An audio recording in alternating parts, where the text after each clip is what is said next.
The Daily Code Snippet. Kerning in typography is the process of adjusting the spacing between characters or letterforms in a proportional font so that you have an aesthetically appealing result. It is distinct from tracking that adjusts the spacing over a range of characters. While there are some equivalents to adjust tracking with web typography, traditionally adjusting the kerning in web is difficult. The Font-kerning CSS property attempts to remedy this failing.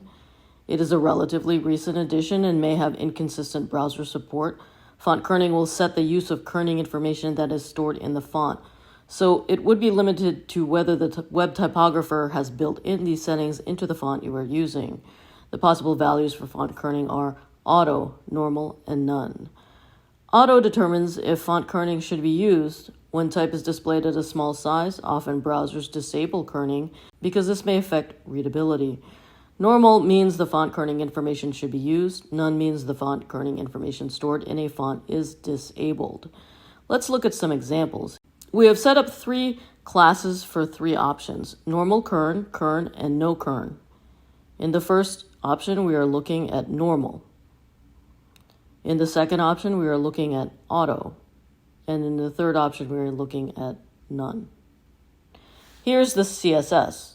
In addition, we have adjusted the CSS so that we are using a particular font family for this example, Zilla Slab.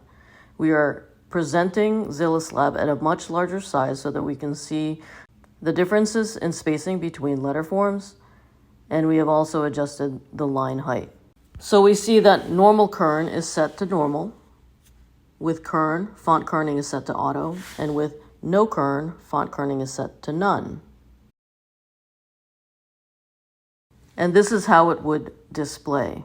Distinct difference between normal and auto in our example, but you can see when the kerning is turned off or disabled with none, that the spacing between the A and V letterforms is distinct from the previous examples, as well as the spacing between the uppercase T and the lowercase t in the previous examples.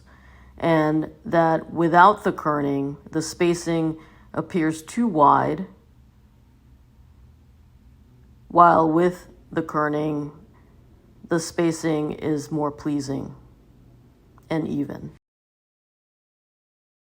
Presented by Designers Learn Code.